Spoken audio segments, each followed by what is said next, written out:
Okay, you're all set. Oh, thank you very much. Yeah. Welcome.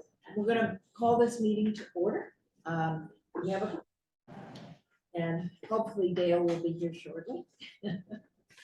The first agenda item, and this is more just for the record, but we did talk about boulevard districts at the last or the second to last meeting.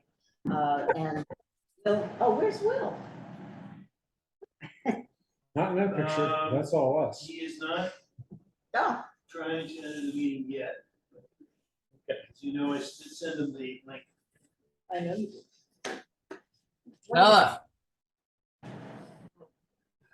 Who's talking to who?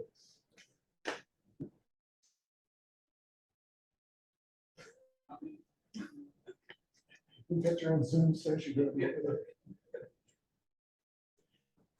Next year, you'll be able to do that on a watch. Yeah.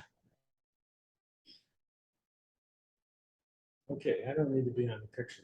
You don't get a choice. Well, I guess if I talk a lot, then you can. What's wrong with yourself? I would have dressed better. I'm gonna try to sing so Wednesday we've been watching. It improves the appearance. Not for me, but. Is this for noise or to pick up? This is, that's the microphone and the camera, Oh, so I. and also the speaker. Don't touch it. Oh, I thought it turned. No, don't do that. It doesn't help. Will, I was just texting. It doesn't help. Will? Leave the owl alone, it's on the branch. I just rather have the lighted eyes looking It there. has eyes on all sides. It's like a real Yeah. owl. Now, at least it's not. looking- I hear you. How are you doing, Deb? Somebody's hearing us. No, I'm doing great. So, yeah. Okay, fine. Dial in when you can. We'll do other stuff. Thank you. He got hung up. He's gonna be 10 minutes late. Dale, would you talk so this machine will look at you instead of the rest of us? All right, everybody's being freaked out. No, I'm not. At least I You need don't. better material there. The first item on the agenda relates to sidewalks on the boulevard. We had Will create a document a number of meetings back outlining the various options. The options really are up to the town board because the fallback, which is typical in small towns, is that when someone comes into, it's written into the code that if sidewalks have been written into a particular area, any site plan that involves a parcel in that area is responsible for sidewalks. One of the problems you have with that is that you end up with sidewalks, nothing, sidewalks, nothing. However, that's what we can do in zoning. Full districts, a variety of different ways, that is a town board decision because it is a taxing issue. You create, such as the water district, only have a sidewalk district, whatever it is. What the point is on, the reason it's on the agenda tonight is to clarify and document the ZBA's recommendation as to where sidewalks should go. And I think it's fairly straightforward because I believe through the minutes, but we've not really articulated it, that we think there should be sidewalks on both sides of the Boulevard West area. But I'm speaking and I would like discussion or comment. Yes, please. Considering the planning that we've had, both in the comprehensive plan most recently adopted, I say 2019, and things going back all the way to the 1980s, I think the idea is that it would be appropriate, at least within a walkable distance from the traffic light out to Castle Brook, to have sidewalks on both sides of the street. Okay, thank you. Okay. Others? I'll second that with the, added reason being that for pedestrian safety, you don't want people running back and forth across Route 44. So it makes sense to have sidewalks there so you can do your shopping on one side and cross over safely and then do your shopping on the other. If only they could do that all the time. Are you right? Dale, your opinion? I mean, I think sidewalks on both sides have been part of the plan right along, right? They're written into the comprehensive plan. We don't want to change zoning away from the plan. The zoning is supposed to be to help incept the plan and create a conclusion with it, right? So, And Julie? No problem. Okay, and I agree as well. So, yes, Dave? Just one thing to add, and this is not necessarily part of our planning or what we could define in zoning. But following Bill's point, once you start putting a walk out there, at some point, as far as town planning, you may want to consider a crosswalk. And so people don't have to go all the way back to the traffic light. Not you. they aren't gonna. I almost Okay, collected two. of them So coming just, through I'm town. gonna reflect in the minutes that the five of us all are on the same page. Yes. We're talking about Boulevard West, so to Yeah. Kelsey Brook. Now, do we have a position on Boulevard East, or we still need to discuss the Boulevard? We have to, and I'd like to get a little bit to that, if you want to talk about sidewalks and. Wait a minute, can we Yeah. amend that and add a recommendation that an improvement district be created? Is that your recommendation? Yes, And, and not just for sidewalks, maybe for lighting too. and sewer. I would agree Well, with the that sewers. also. I'm fine with that. It's not an either or, we No. can do both. Yeah, just a recommendation, town board, when this ever gets to, Yeah. they will consider the creation. We would just like to add to agree with Bill's position. It's not either or. It's you probably want to have it required. If you have Yeah. inquiry, but at the same time, what is already built and not changing, that's where the town needs to move forward. It's both of those. So it becomes the goal. Okay, thank you. If you want, well, no, I think we should have Will for the Boulevard East. Continuation of the discussion about setbacks. And I had asked you all to basically come with some numbers. I believe we're all in agreement that we're dealing with something plus 33 feet from the center of the road. Not, because we're not gonna beat ourselves up too much, but I'm just curious about the 33-foot dimension, because I added things up and I got 32. 32, I thought I got 30, Well, okay, so- 31. There's a 2-foot buffer for gutters. Oh, okay. That's really Okay, what. so then what we're it just is. adding in a little Yeah. extra, okay. So, and at the end of the meeting last time, we were throwing out numbers. And they weren't that far apart. And they even though weren't we that beat far. it around for a half hour. So I was hoping that people would give me their numbers. And I think Edie, you're talking about the north side. Did you? I'm talking about the north side. The south Oh, the side north, is on hold until we see the sketch plan. From the My number, proposed, the people who are under contract to buy the plaza have told Chris, and I was in attendance, that they were having their engineers develop a sketch plan of what they were envisioning. And so rather than hit our heads against walls and be very theoretical, I wanted to wait until we saw what they had in mind. Are they aware that we're holding our horses until they show up with that? I doubt it, but yeah, but, Okay, we should give them an you know, idea look or at, set a they deadline for should- ourselves. well, yeah, Yeah. okay. So, did you want to start? I just wanted to predicate something and I realized it was like, it's just that I think setbacks is in relation to what kind of developed environment you would like to see. Some people like the downtown area. I know that others, and we talked about this before, we said, no, that we're not trying to. But others were looking for something that maybe was a tighter neighborhood Right. type thing. I'm looking for something that's in between that. And Good. so I base it on what I saw as the setback at the New England Cleaners site, Mhm. which is basically 30 feet off of the right of way. And so therefore, I would use that as probably the minimum setback that I think would be appropriate to use down the boulevard, because that is building is relatively close to the highway. And you're talking about 63 feet from the center of the road. Well, there's 33 out in the road, and then it's, if you use that reference, which we talked about, and then the offset from the road right away, yes, that would bring that number. So what is the number then? 60? 63 with the road or 30 with the road from just the parcel line. So, So, and we yeah. talked about that as having the two numbers as a standard, whichever is going to be the greatest. Yeah, no, we've got the methodology there. So- Are Excuse we me. getting, Yes, Will. Will, hi.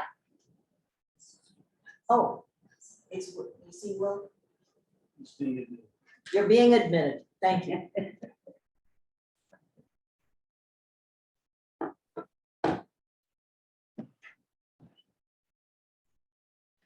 some of this thin lights. There. No, it's just following. Hello, everybody. Hi. I will. Welcome. We're just coming up with Boulevard West setback numbers. And Dave has come in with, we've all agreed to the 33 feet. And his number is 30, so a total of 63, correct? From center. From the center line of the road. Next, Excuse me. I'm happy with that. Julie agrees. Well, I have 52 as the number, which is 20 feet from the sidewalk, You're 20, okay. from the sidewalk. 20 feet from the sidewalk. Yeah, Not so, gonna so use the sidewalk. it's 20 plus 33, so Yeah. that's 52.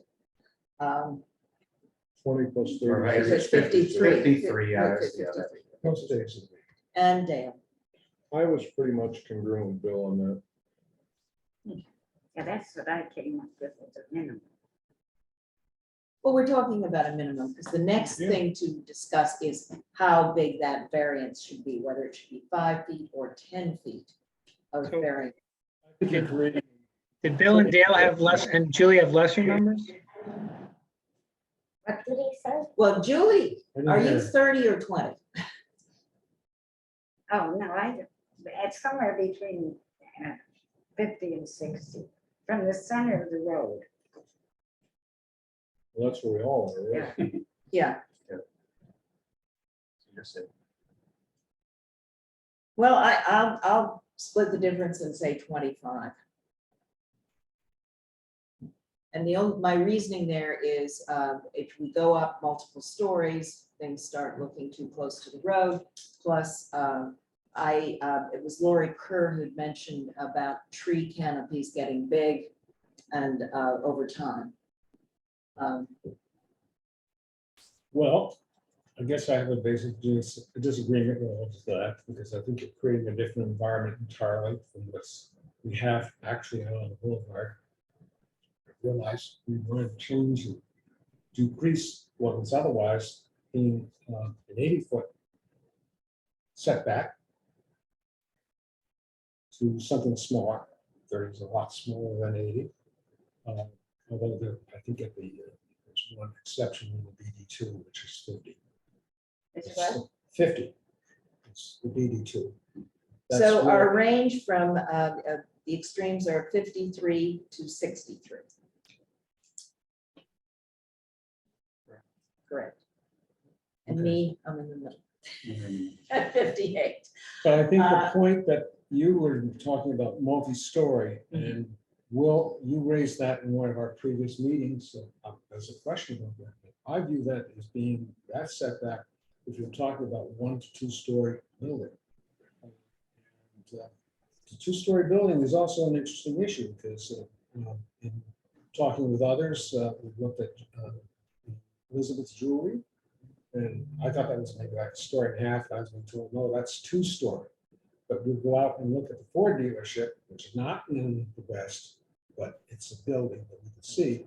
And that starts to look like it's almost two-story because of the facade, the way it is. So I will look at that and say, okay, if you want to put a taller building than that, how close to the road do you want it to? And I just did not feel that was appropriate for residential development in our community.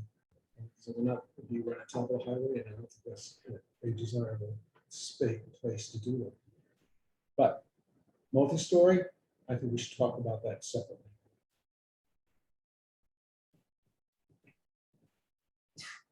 So I give you my minimum figure. We're at What two are the stories maximum- now. Hmm? With, it's as of right to have a two-story building.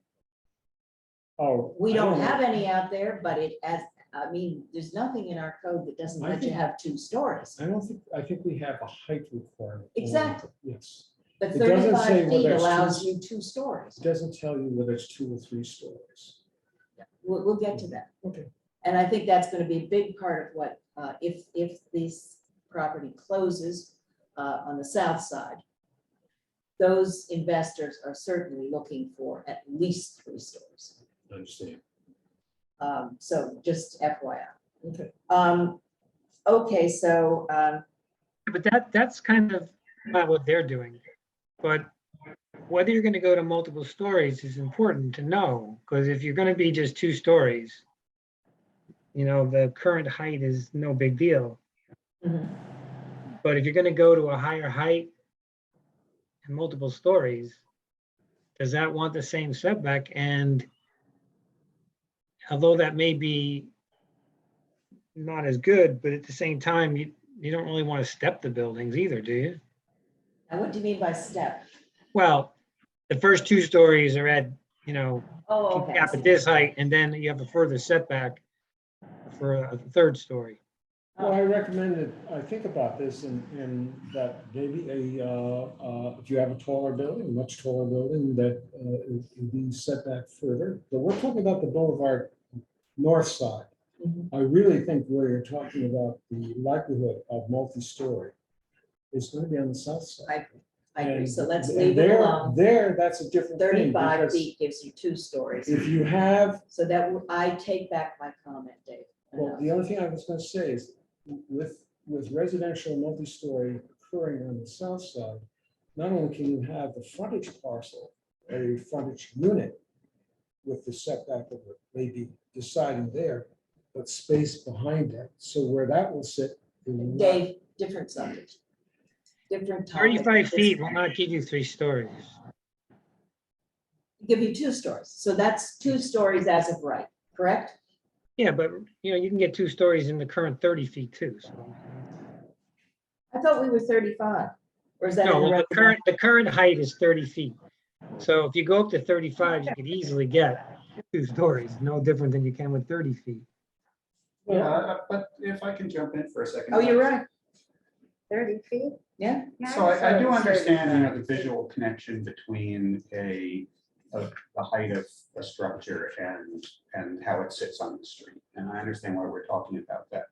But I hope that we can just only talk about the north side of the boulevard. And that's what we're talking about. Northwest at the moment, right?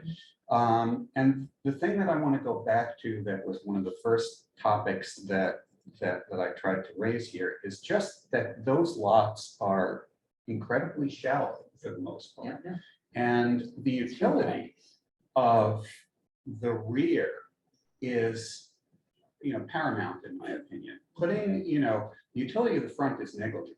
If you increase, you add another 10 feet to the front yard, well, what can you put there? Some more rose bushes or a bench perhaps, but what you can put there is interconnections for traffic and things like that. You're right. And those are the things that we should really be thinking about is what do we want?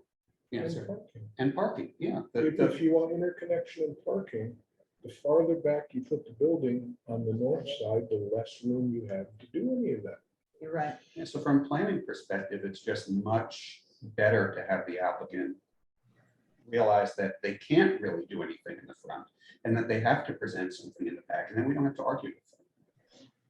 No, I think that's fine, but if you had a 3-story building and you had a 30-foot setback, so you have 30 feet, 60-foot right away and another 30 feet, is that satisfactory for 3-story buildings to have a 120-foot separation? 1 second, weren't we talking north side, 2 stories? Well, that's what we've got We now. really didn't settle on that. Yeah, we didn't. And maybe we should have, or talked about it.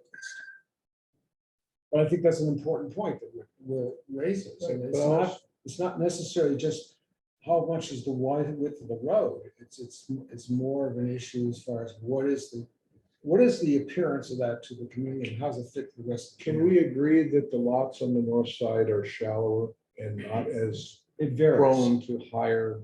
It's shallower and it also varies. But again, I think what might be appropriate is that we have some numbers on the table. When we get to talk about landscaping, what should be on properties, we may find that we would like to see some landscaping and more space for that landscaping in front of the building. I know from talking with Laura, she was bumping her numbers up from 15 that she was talking about, because she just knew that was not enough space Well, nobody's for a at mature 15. tree to be in Nobody's at without 15. rubbing up against the building, etc. So I'm not gonna Yeah. speak for her. She needs to speak What, for herself. well, I don't know whether we have to finalize this, as you said, Dale, we're close. We're very close, and I think the range right now gives you enough, doesn't it, Will? To, Well, no, I mean, from what I heard, forgetting about the stories and the building, I mean, I'm somewhere understanding if you round these things off, you're at a 30-foot setback from the street line and a 60-foot from the center line. Yeah. 63 or 50. Well, I would make it an even, no, I mean, don't Yeah. make it 63. Oh, no, we're just using the methodology of 33. Right, so I was taking your For that averages, and the averages up and down kind of take you to 30 and 60, which is, if you have a 60-foot right of way, is still 30 feet setback. We make a maximum setback 60 feet and call it a day. Well, then what would you put the minimum in? 50, Yeah, 50. yeah. Okay, we're in agreement that the variance between max and min should be 10 feet. I don't know, are we? Well, I'm asking. Okay. If you offer somebody 5 feet. I thought it was a No, statement. I think from a design point of view, that 5 feet doesn't give much. No, it's like, why? Yeah, why yeah, why bother? not? Yeah, it's So I think- Half this. You open the door and Okay, so- you're in another Is zone. it not? So I think The we can variation would be decide, half and I this. can write up in the minutes that we're talking about 10 feet difference between the maximum and the minimum. Okay, that we've decided. Well, Let's no, see. a setback, so maximum setback is gonna be something like 10 feet, you're saying, above what is the minimum setback. So what do people think of Will's suggestion of 60 feet? It's workable for me. Okay, 60 from the center line, or what are we talking? Yeah. yes, always from the center line. No, we're gonna do 30 from the property line, 60 from the center line. You have to meet both those standards. And right away, we presume at this point it is 66 feet wide. So it's 33. So is the right of way not 60, it's 65? 63. 66. Well, what's it supposed to be? What does the state think it's supposed to be? We have And I- no idea.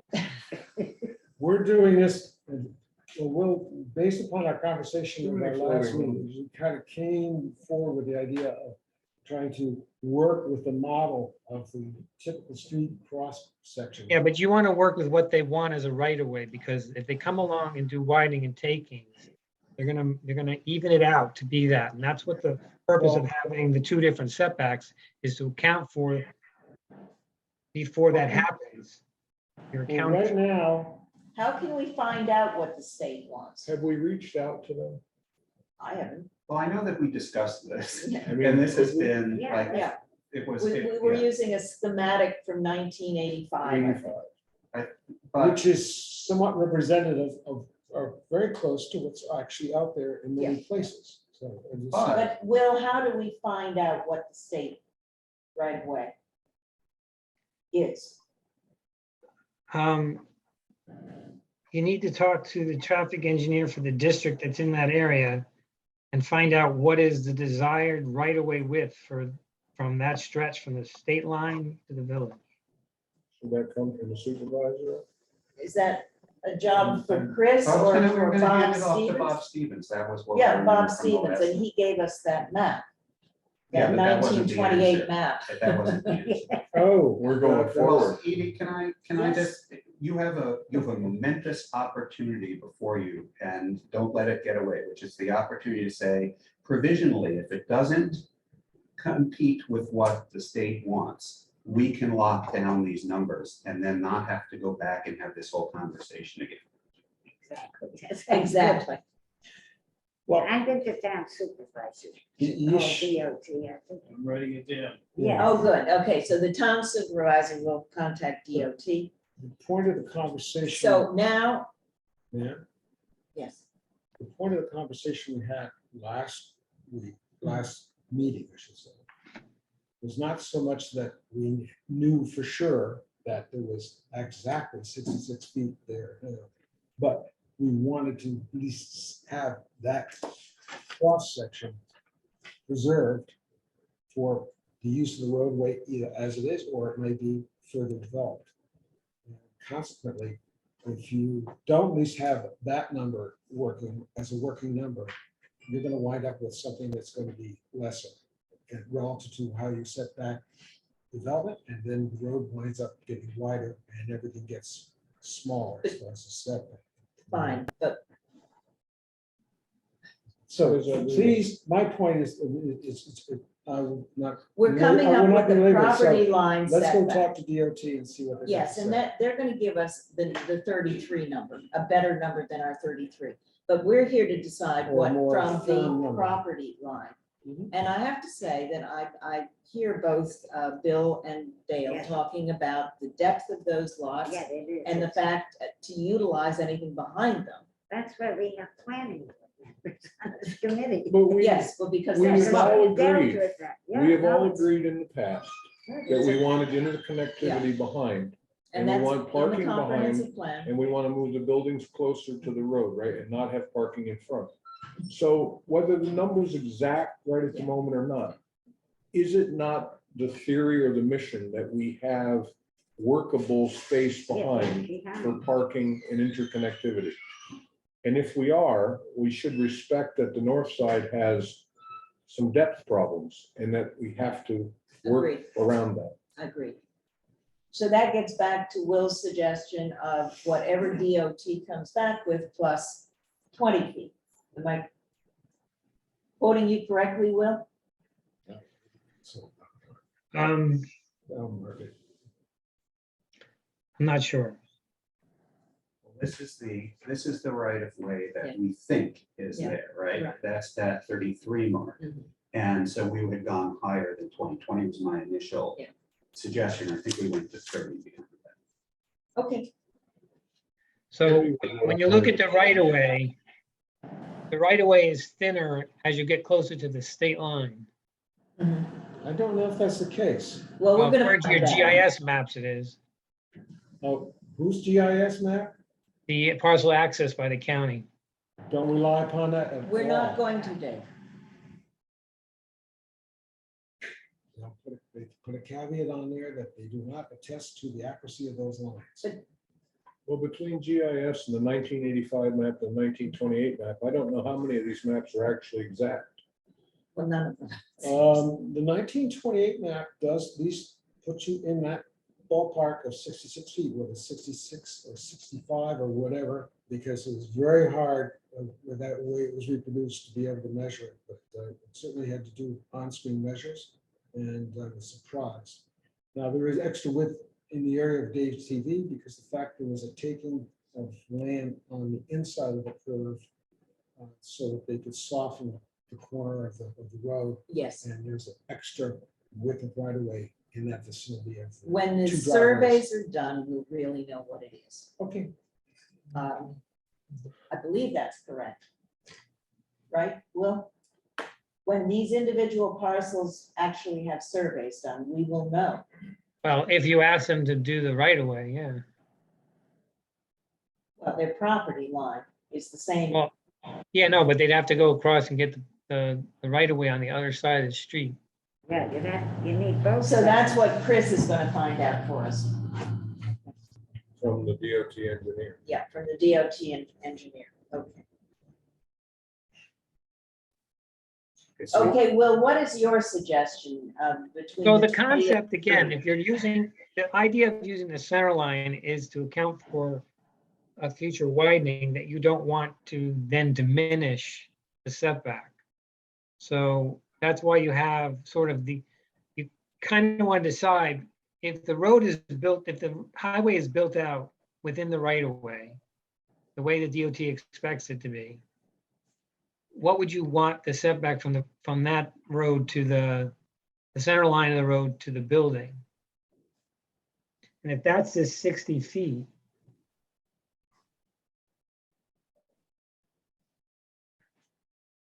but that all depends on how much the right of way uses that up. So there's a difference if it's a 60-foot right of way or a 65-foot right of way.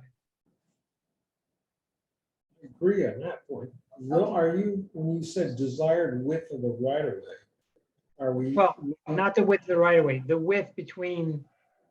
So if you're looking at a module from building to building with the road in between, the right of way, if it's 60 is one thing, if it's 65, it's another thing. It's a 5-foot big I difference. agree with this. I understand, but I at least was saying I at this think this point, is what we've agreed, the that's what model we Dave had- actually proposed. the model that we had as far as the cross-section is probably a desirable model, at least from reading the 1985 Yeah, that report that makes was on that, sense. because I Yeah, had a but traffic engineer working on it. To conserve that much right away. And that appears to be what is there, roughly speaking. We don't have accurate maps to read it from. Okay, So- we are all on the same page, Dave. Okay, fine. I Um, don't realize it, but that's my problem. Well, I think once No. we get the feedback from the state, we'll know if there's any issue, right? Sure. Yeah, yeah, I mean, if it turns out to be wider, we may say, okay, it's different, or again, the only thing is trying to conserve what's out there so that it is going to be available to be used in the future. And we do not get shortchanged as for roadway width. Can I ask, if we're going to get firm numbers from the state, can we just leave what's left of this until we have that firm number and just go on? We've got that, we agreed on it, let's Tentative, just yeah. find something Leave nice. it. I agree.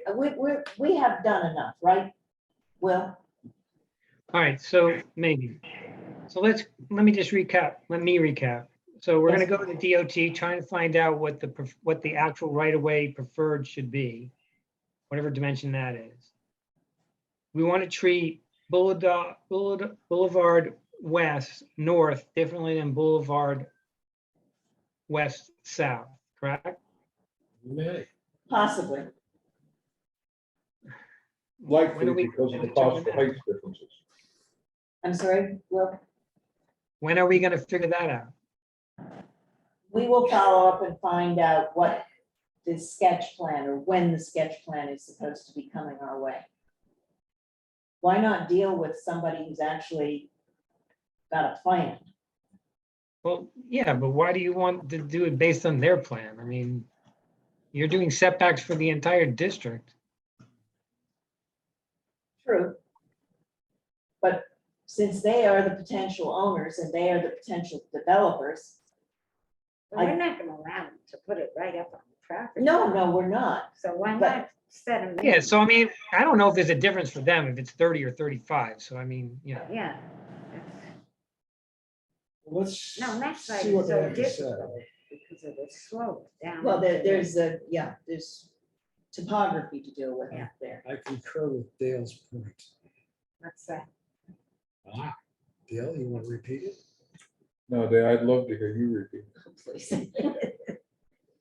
I think we've done enough, move on, Yeah. until we've got firm No, numbers. we're that we can starting at the south side.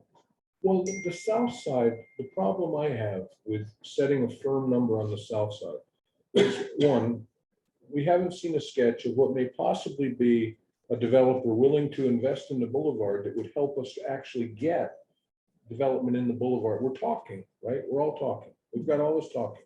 But without somebody with firm money and a firm commitment to building, we're just talking. Yeah. So why wouldn't you want to work with them?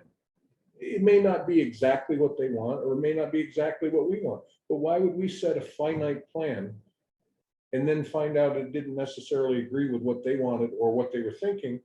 Wouldn't we want to like have some sense of community work together to develop a plan that aids the whole town? I mean, in the end, do we want a grocery store? We don't. It comes down to that, to me. You want to work with someone that's willing to put money in. Because I don't have any money in my pocket to go out there and build on there, so I'm like. but are they designing Listen. freewheel? Or are they designing to the current code? I have no idea, because we haven't seen. We haven't heard.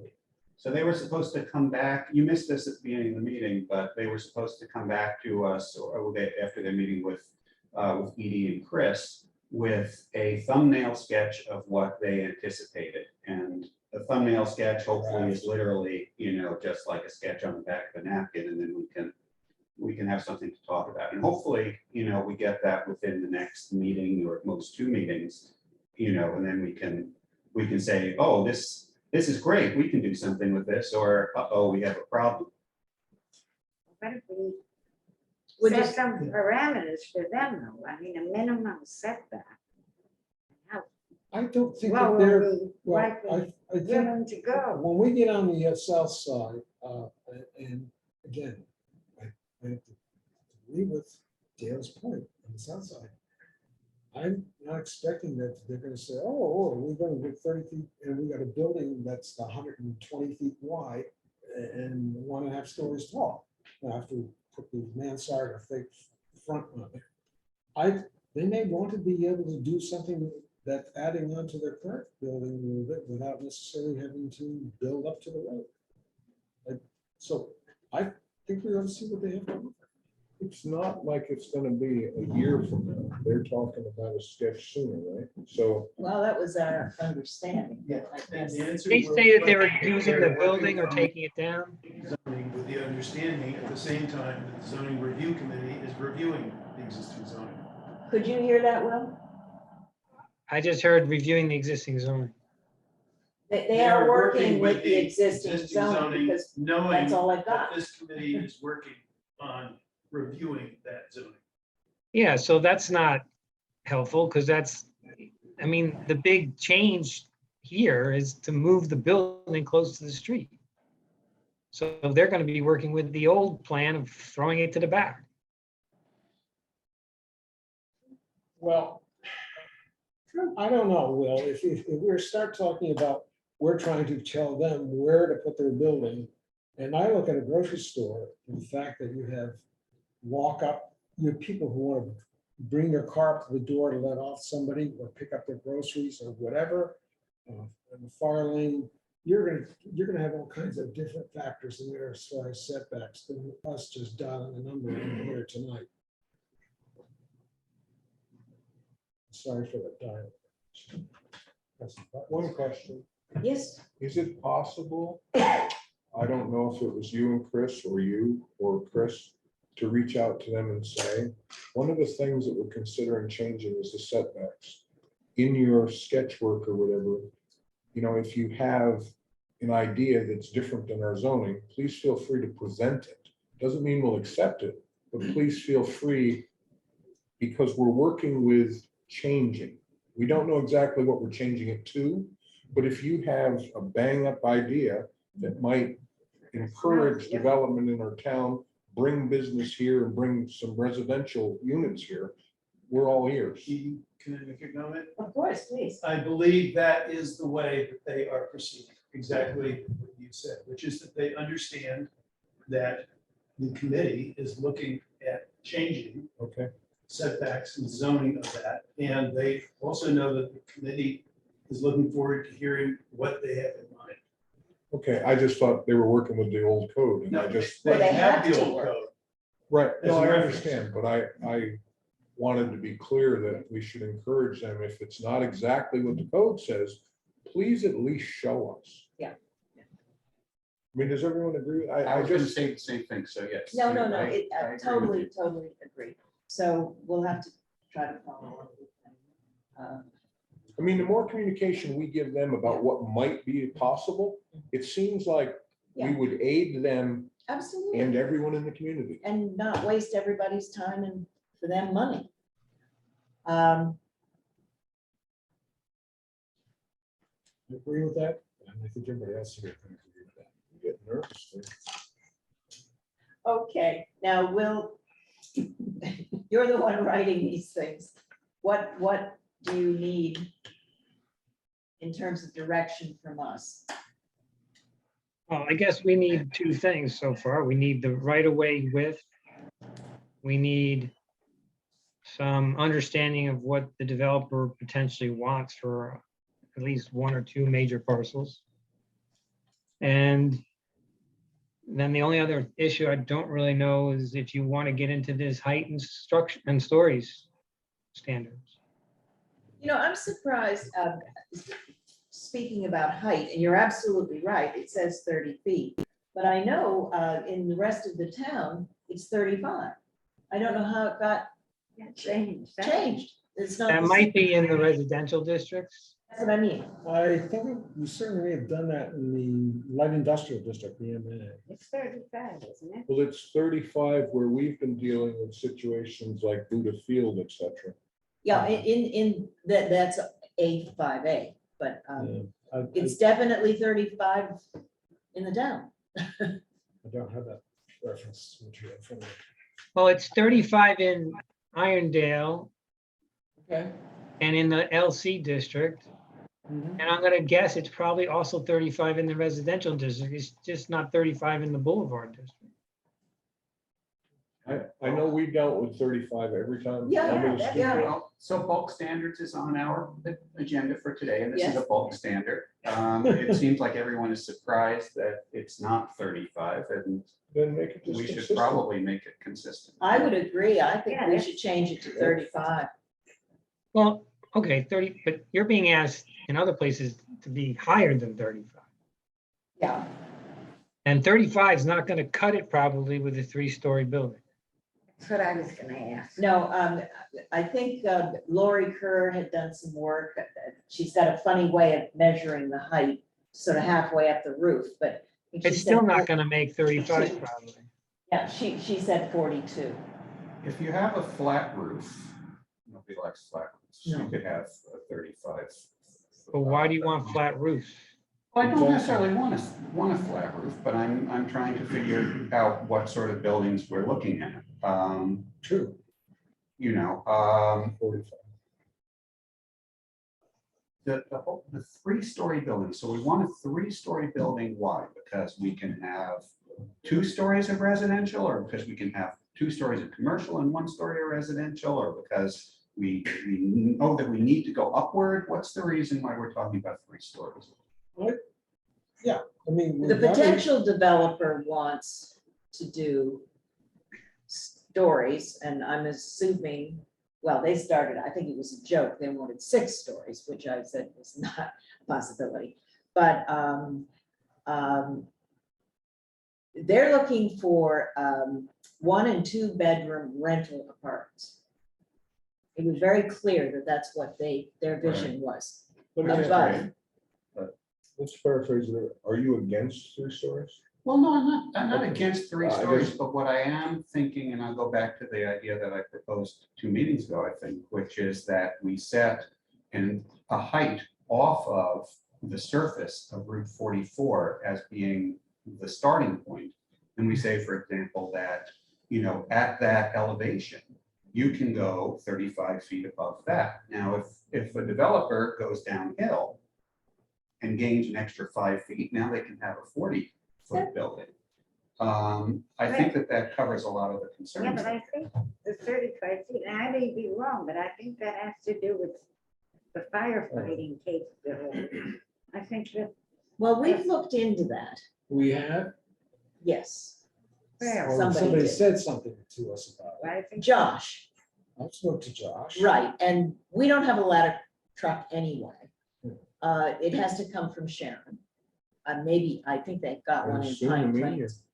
Do they have one in the meeting? They're building it right now out in Chicago. The ladder trucks, is that? What he was saying to me is that they have the capability now, and they're talking about obviously what's available through mutual aid to get to a third story. But it's about it.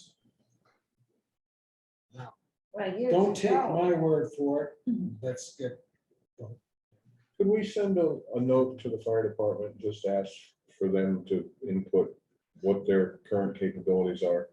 Yeah, I And think- what concerns they would have if we went to a threesome? Let's pull it all in Yeah, I mean, before we this- make that- when you decisions. think Yeah, how no, low no, this I code totally is, agree.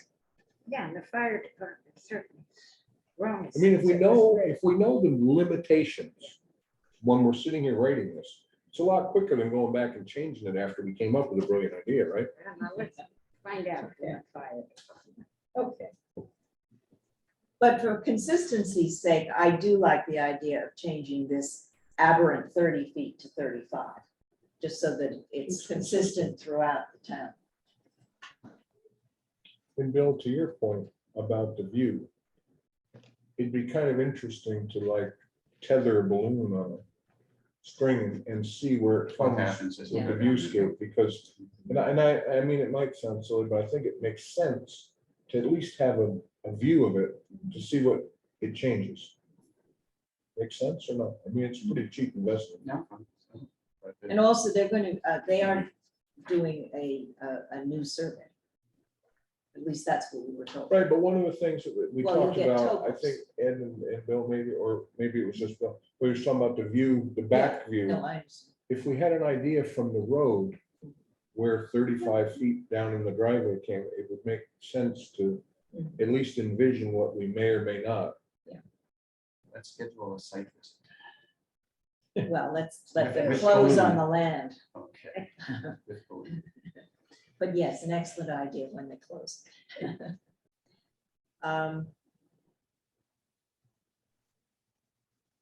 Are there anything else on this bulk standards Boulevard West that we need to discuss with? Well, okay, so at least we're gonna go to 35 feet for height. Yeah, And so then it comes into, we do not at the current time talk about stories. So that's sort of the other decision is, do we get into the language of stories? do we need to? Well, I think what Bill said is relevant though. But you measure from ground level, at least now, that's how you measure the height of a building. But if you're down Well- 10 feet from the level of the road, but if you also have a fire truck sitting. out Yeah, we need the next answer to for the fire building, truck. It's Yeah. really. what Well, you gotta hopefully I reach can get that by our next meeting. I'll take responsibility for that. Safely. I think you do measure halfway up the roof line and the eaves. that's Well, that it. depends on how you write your code, I guess. Yeah, well, that's in the code current. Get through this. Yeah, I'm gonna have to go. Yes. 5:35. okay, okay. So I would say in the Boulevard District, the relative to stories may not be as important except for on a select property or two. Because you'd have to have quite a deviation in grade to make a difference. So we can be silent on stories and just live with 35 feet at this point.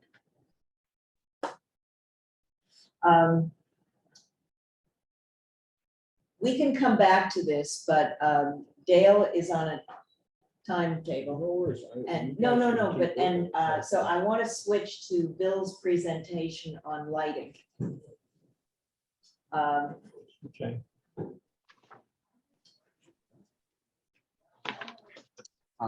So I will share my screen on Zoom. Chris, if you can make me the host or provide sharing privileges for me, that would be great.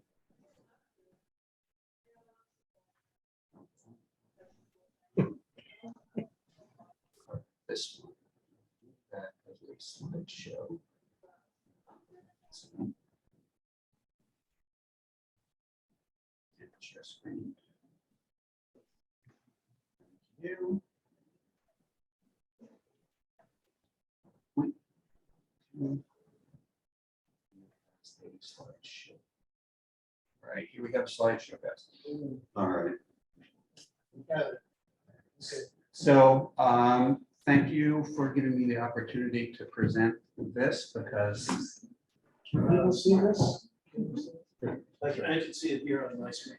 Oh, Yeah, I think everybody else can as well, sharing it. So, come forward if you'd like. so those of you who know me know that I've been an advocate of good lighting and dark skies for a very long time. So I really appreciate the opportunity to finally bring this before the zoning review committee. So I'm just going to talk briefly about what dark skies means and why they're important. And those of you who are viewing this remotely, there's a reference to a Scientific American article that came out just this month, and it was really timely. It was distributed to the zoning review committee members to look at, and it talks specifically about how light pollution affects our environment. And I can give anyone the link who wants it. But you know, one of the key things to recognize is that those of us who've lived here for a long time or who moved to the country probably came here because we wanted to feel part of a rural environment. Part of the rural environment, in my eyes, is being able to go outside at night and look up and see the beauty of the night sky. And that is something which has become increasingly difficult in our town due to light pollution. But it's not just that. Even if you don't like to look up, or if you have bad neck or something like that, there's benefits for both the environment and ecosystems, and for us as human beings. Human beings evolved in an environment where the nights were dark and the days were bright, and that's what sets our circadian rhythms. And circadian rhythms is what gives us the ability to fall asleep at night and gives us the ability to wake up in the morning and do what we need to do. So without the ability to have a good night's sleep due to a lack of darkness, our health can be affected. And a large number of creatures that we share our environment with count on dark nights as well. Everything from birds who if you read that article, there's a really good little segment in there that showed that birds who were exposed to light at night had smaller babies and less healthy babies. Insects, as we all know, are attracted or repelled from light depending upon what type of insect they are. And so, you know, good insects that we need to pollinate our plants and insects that are problematic for us are affected as well. And I know everyone loves to hear about turtles, but we all know that in Florida, at least, the sea tortoises are impacted by the light. They look at the moon to determine when they should plant their eggs or lay their eggs. And if their eggs, if they can't see the moon or they see something else that looks like the moon, they'll lay their eggs at the wrong time and they'll be destroyed. So all of this plays into reasons why we need to preserve our dark sky. This map is from that Scientific American article, and it shows what the world looks like right now in terms of light pollution. And you can see that we, over here in the Northeast United States, are in one of the most light polluted areas that there are. Oh, yeah, I feel the same way. It's really bad. one of the good things that we can say about this is that unlike air pollution, light pollution is not something that drifts over from 50 miles away. Light pollution is something that is relatively isolated. And so the light from our community is impacted, or the night from our community is impacted by mostly our community, a certain amount from Sharon. For instance, where I live, Sharon Hospital is a real a light polluter. But just really the town Northeast is big enough that if we make these changes in our community that I'm about to talk about, we can have a real effect. It's not like we need to say, oh, well, look at that, there's nothing we can do, it's awful, right? It is awful, but there is something that we can do for our particular community. So I like this, just something that I found when I was looking around. Everyone's familiar with Starry Night. It's one of Van Gogh's famous paintings. And Van Gogh was obviously a fan of the night. This made me think, a lot of times we talk about the economic trade-offs between environmental protection and development. And they color what we talk about here a lot. But in this case, this is something that actually winds up having a net economic benefit. You can't say that people will suffer economically because we have dark skies. As a matter of fact, people will save money on electricity, and the gains that we will have as a community will far outstretch that. All right, so another reason why we need to be looking at our skies as something that we need to preserve is that the community asked for it and demanded it. The work that we're doing here at the Zoning Review Committee has its foundation in the comprehensive plan that was adopted. And in the comprehensive plan, there are numerous references to shielded lighting, to dark skies, to the International Dark Sky Association, which if you're interested in this stuff, they have a great website with a lot of materials. And we need to pay attention to what the community wants. So by doing this and going through this exercise, we will be supporting what the people have asked us to do here and fulfilling that responsibility. All right, so now we're getting into a little bit of the technical detail. One of the things that a lot of people have asked me, Chip asked me this once, it's like, well, isn't less light a dangerous thing? Isn't it something that we have to worry about as being darkness means that you're going to trip, it means that there's more of an opportunity for crime or for other issues. But it's true that no light can be quite dangerous, right? It's true that, if you're walking down a path at night and you can't see where you're going, there's a good chance that you're going to trip. But the solution that a lot of people like to apply, just throw more light at the problem, can actually make things worse. And I like this example because it bothers me every time I drive from Lakeville at night. This is an example of what you can see when you have just a very bright light trying to light the whole area. In reality, the glare makes it so that you really have to shield your eyes. You can't see what's going on because the glare is so bad. And that's because the light isn't directed where it needs to be. The light in this case needs to be directed downward. And then the things that are of concern would be lit. In these particular types of light, the light is shining sideways, upward, all over the place, but it doesn't need to. So we know that glare makes it harder to see at night. We know that our eyes get used to the dark. We have this idea of light acclimation or dark acclimation, where our pupils will dilate at night, and when the light shines on our eyes that's really bright, then our pupils contract, and we after that can't see well in the dark until our eyes readjust. So that's why it's really problematic having bright lights shining, around when you're trying to have good night vision. As I said, light the ground, not the world. And tall lighting poles, for a reason that I'll describe in a minute, always cause glare. There's no such thing as a tall lighting pole which does not result in glare. Okay, next slide. All right, so what's the recommended best course of action for dealing with light pollution? Well, these are the steps. The first step is to shield the light. So by shielding the light, you make sure that it gets directed where it's most useful. So the first light that we have over here, the example, it's, you know, it's your typical yard blaster light, we call them, you know, it shines light in every direction, it's not shielded, and it produces that terrible glare.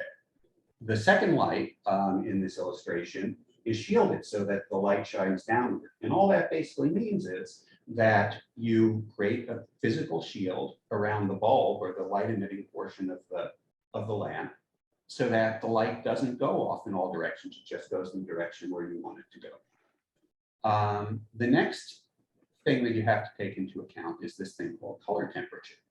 And color temperature, you know, there's a lot of technical reasons why it's called color temperature, but just realize that as things get hotter, their color also gets bluer, right? So our sun is kind of a yellowish sun, and there are suns which are hotter that are bluer, and there are suns which are cooler, which are redder. But in our case, we kind of like light that falls into the color temperature that is most like an incandescent lamp, which is something we call 3000 Kelvin or below. So that color temperature is really important. You don't want a light that's too blue.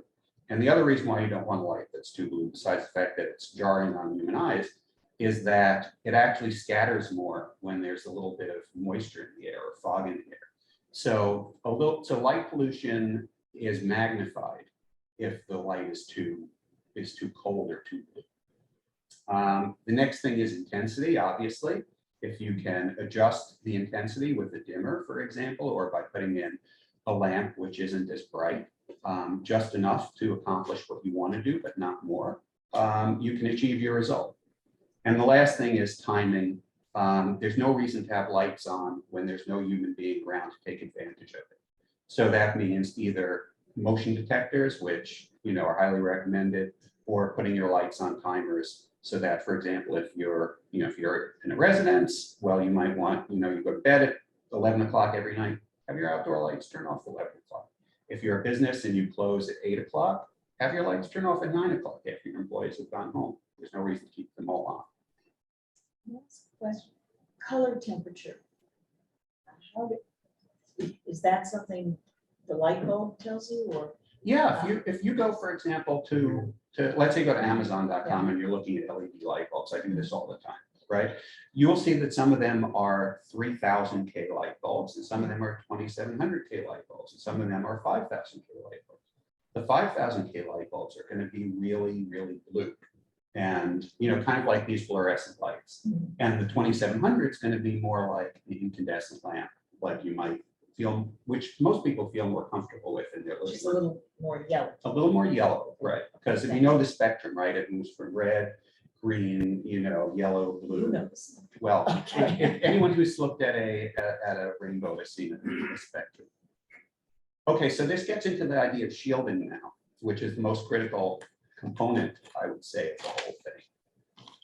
Most of the lighting that we see around town in our commercial environments that was put in there before the last 10 or 15 years is this non-cutoff lighting. It just shines right in your eyes no matter where you are.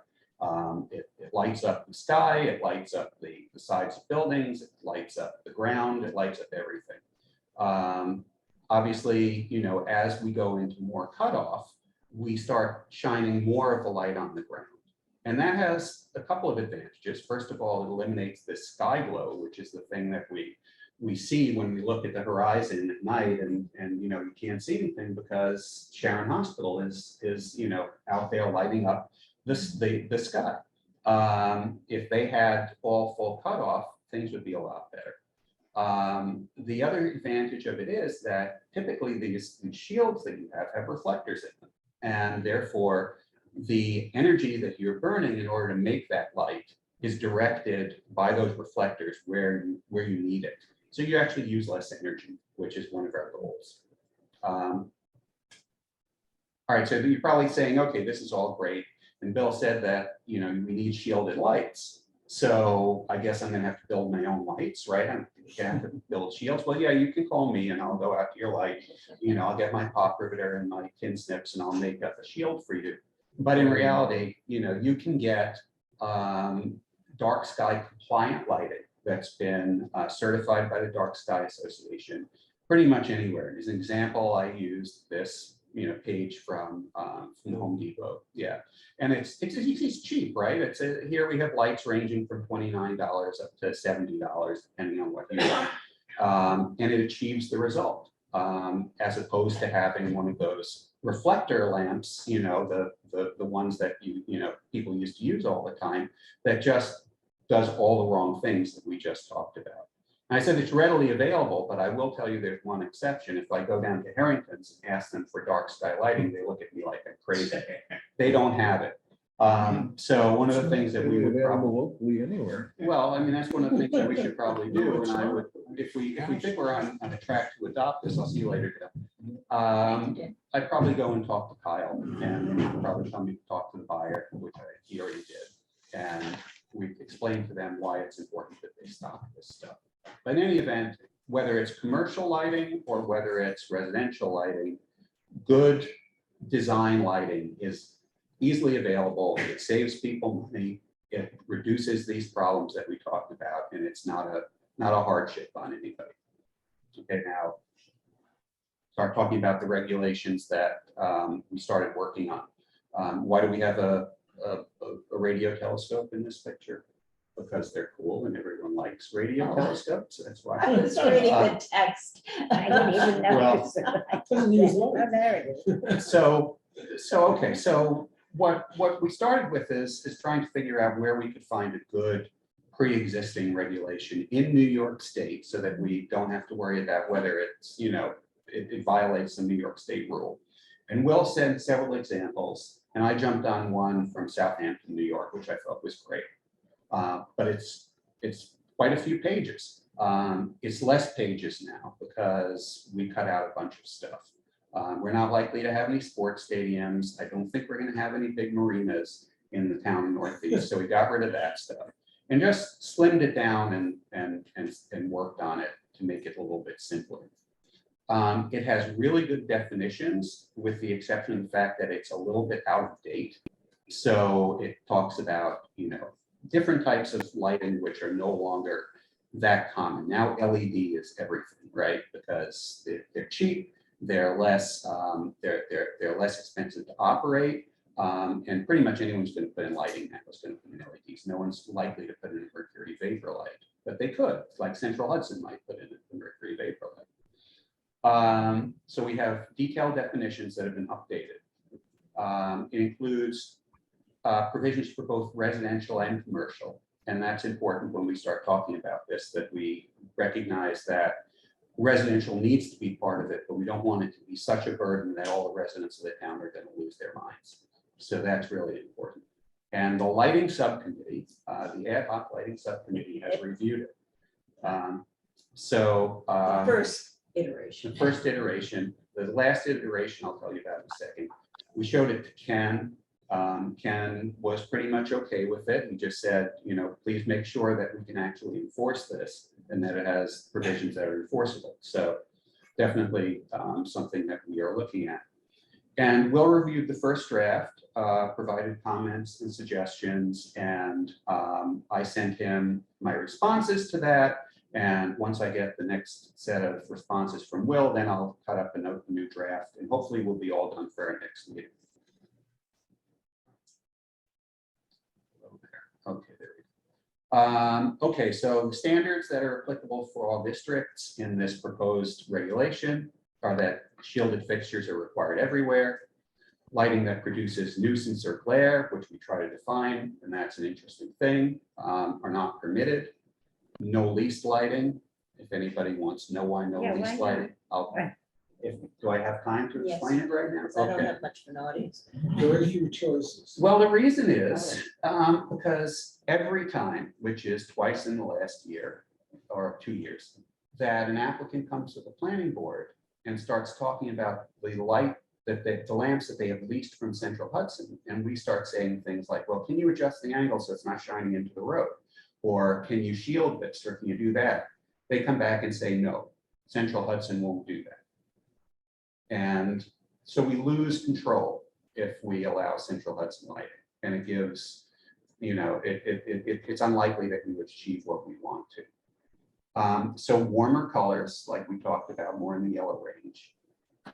We won't allow any of mercury discharge or sodium vapor lights, which are those really, glaring kinds of lights that you used to see on highways that are now being phased out, fortunately.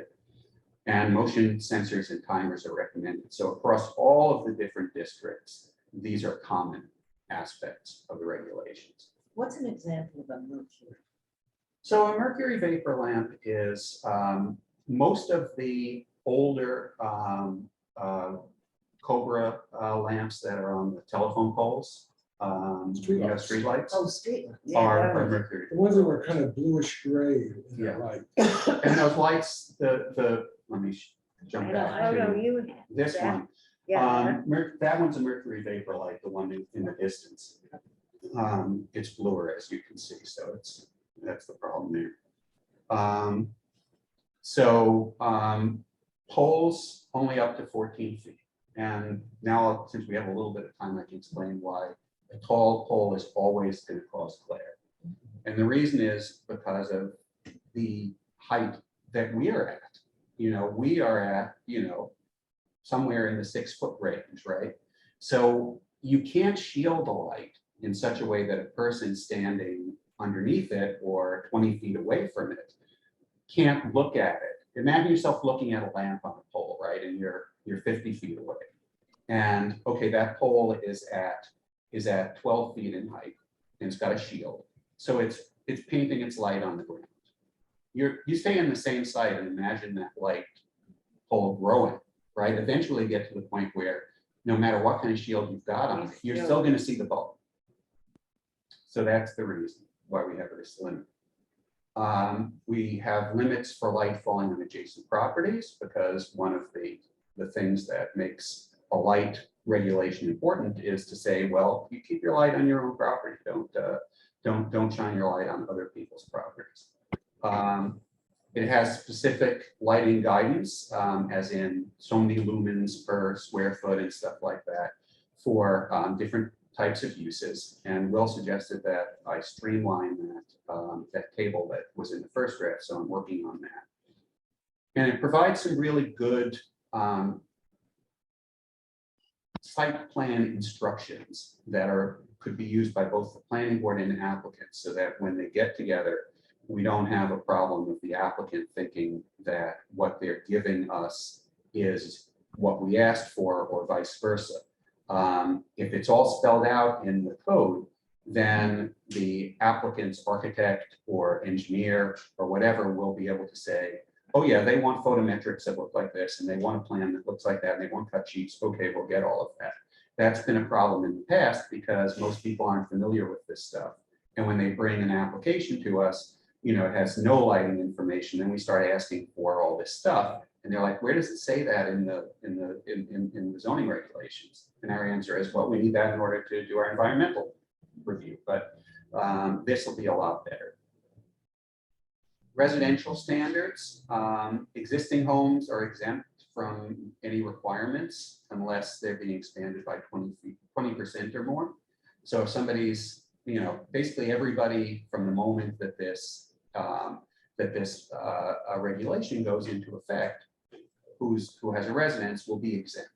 But if you expand your home, if you get a building permit to put an addition on your house, and it builds out your house by more than 20% of what it is right now, then yes, you'll have to comply with the regulations, which says, take off those 2 reflector floods on your light and put on your house and put something else on, that kind of thing.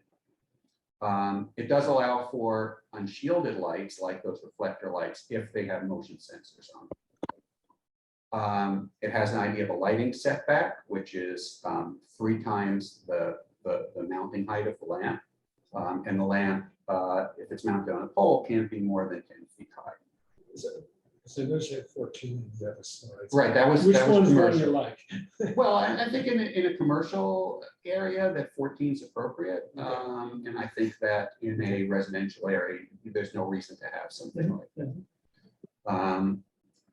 So, okay, we say that the light fixtures can't exceed a certain number of lumens, which is the equivalent of 150 watt incandescent light bulb. And this would be administered by the CEO and the building departments. And we probably need to figure out at some point whether there's going to be some kind of adjudicating body like the CR, like the CDA or the planning board or somebody, where if the building, you know, if a neighbor complains about another neighbor, you know, how it's going to be resolved. Let's not go there.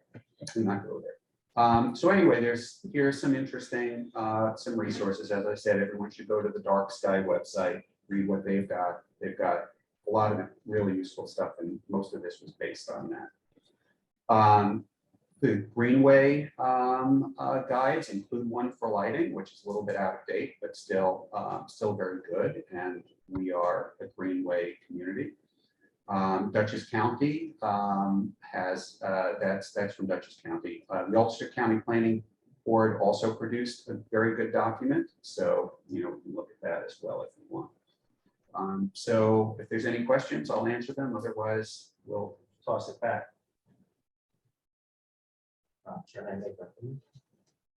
Please.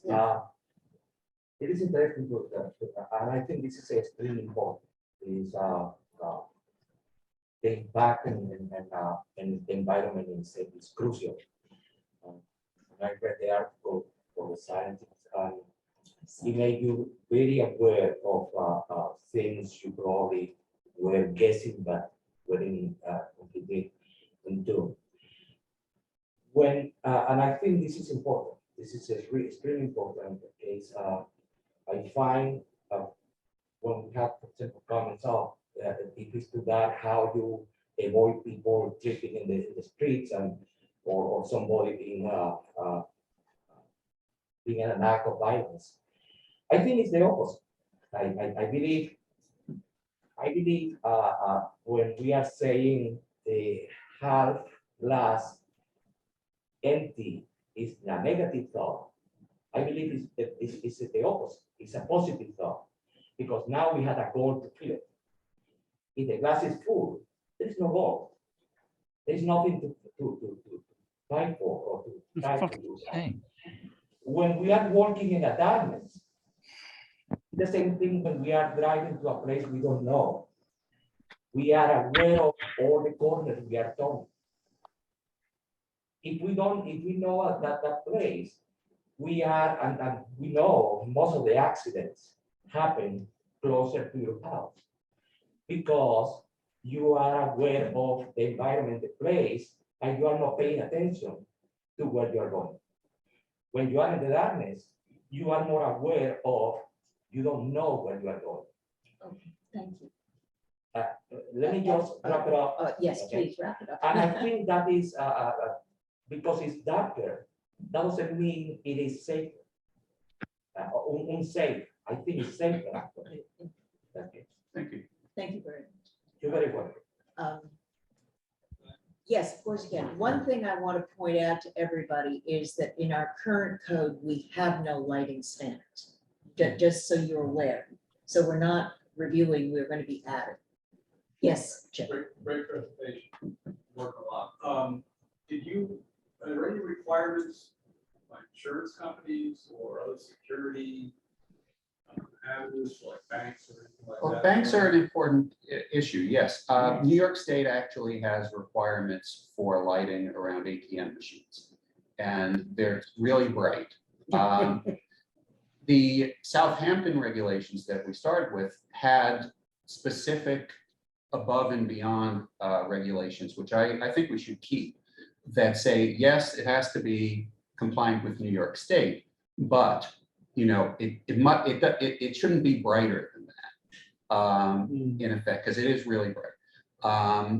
So that's the only example I'm aware of where somebody can say, yes, there's a regulation that requires it. I suppose anybody could say my insurance company says that I need to have, you know, needs to be brighter than daylight here at night, otherwise I'm in trouble. But I think that we can say with confidence that that there are lighting levels which are considered safe, and that there are lighting levels which are considered excessive. Is there anybody on? Yes, there are many. Oh, okay. No. No? Meg was on, but she must have gone off. She's wanting to come back. Okay, we are in the public comment period. If there's anybody, Stop screen sharing so we can see it. Yeah, let me do that right now. Paul, okay. I'll make you the most. Go ahead and say what you would say. No, Paul, do you have any questions? And who Yeah. else? Oh, Tom Parrott, okay. Yeah, I just wanted to, I know the way that it was discussed tonight as far as setback for the boulevard area. The committee is still talking about that as more of a build to line, that they have to put a certain percentage of the building on that line or near that line, correct? That was my understanding. Well, We had talked about the idea of having bump outs and stuff Yeah. like that and that in a range. And yeah, I don't think that anybody has said, no, we don't want to do that anymore. I think that's still the idea. but they are Okay. still talking about minimum and maximum setback from the road. Right. So there's multiple levels of flexibility there. Great. The other question I had too was, you talked about the building height, a maximum. Is there any conversation of a minimum height that is required? Just so that you don't have that suburban feel of single story, wide buildings. I know that's sort of the direction of the comprehensive plan to avoid that. So would there be a requirement to have 2 stories or 20 feet of building height? I don't understand that. No, I understand that. It makes sense. Well, I but in mean, the comprehensive plan. well, comprehensive plan talks about, maintaining the village extension feel and, we've all talked about, different types of buildings that we like. Yeah, I could I don't talk think about any of that them for look like, days. yeah, so I don't think any of them look like the bank, for example, right? No, but I- They're more vertical. Well, I guess the question is, I don't want to go back to where we were, but we'll talk about this at our next meeting, but when we start writing code, or at least suggesting code things that are going to be more appropriate for the bank building, and that's the way you feel the whole boulevard ought to be, I'm not sure that necessarily fits that matching in with military. I've said it, I'll shut my mouth up. Will, have you come across minimum heights? Minimum height, I think that only was in the relation question. to small buildings having smaller setbacks. I mean, a store is it's gonna have a relative height of somewhere in the 15-foot range, no matter what, but I mean, how do you have a building without meeting building code and all that? It's gonna have those dimensions. Yeah, I think I'm sure- there's examples, from form-based code, you'll see examples where you're required to provide a certain height. Usually it is 2 stories, for example, because they're trying to create that Yeah. feel. And then if they can't do the 2 stories or they argue they can't, let's say it's a bank, Oh, I understand what you mean by minimum now. then you have a minimum height instead that they at least have to. Yeah, I was looking the other way. Yeah, right. A minimum to get at least this height. Yeah, I mean, in form-based coding, well, they're designing everything up and down and where it goes and the bulk of the story building. I guess that gets into, again, how detailed you want it to look. How detailed we want to Well, prescribe. I mean, if you want to pursue really buildings that are 2 stories at least, you'd have to throw something like that in, because otherwise you could get 1-story buildings. That's really starting to crimp what people can do on the property. Yeah, I'm not for that. Are there any other questions? Yes, Tom Parrott. Hi, everybody. Back to the discussion about the supermarket and setbacks from the road and parking and so on. I sensed that there was a general agreement after Lori Kerr made her presentation that it would be a really good idea, and it's fairly common these days to put parking not in front, but behind the building. And we seem to be waffling a little bit on that thought. No, given. we're not, Tom, no, we're not. Good. But there's, anyway, certainly it's a good idea to make the developer feel comfortable and heard and that, whatever it is, the community is flexible and very desirous of having a successful grocery store here. But at the same time, we have standards that they need to be able to meet. And we have different kinds of goals than the supermarket does. Obviously, they're trying to make money and we're trying to build a community we can live in and that will persist over generations. So just wanted to make that point. And also in terms of lighting, it would be really great if we could get this, something like a strong zoning code for lighting as Bill has described. I thought he did a great presentation and I think it'll go a long ways toward making this community more livable and more appealing to people. Yeah, I think we should pursue it. Thanks. Rich, do you have a question? No, I'd like to voice my support for lighting standards. I think I saw an early draft of what Bill was working on, probably much shorter now, but I think a lot of good work is in there. And I do feel there is a need for it. I've done fences and plantings to try to shield myself from my neighbors' lights. And had we gone to, had we had these homes built with these standards, wouldn't be trying to hide from my neighbors so much.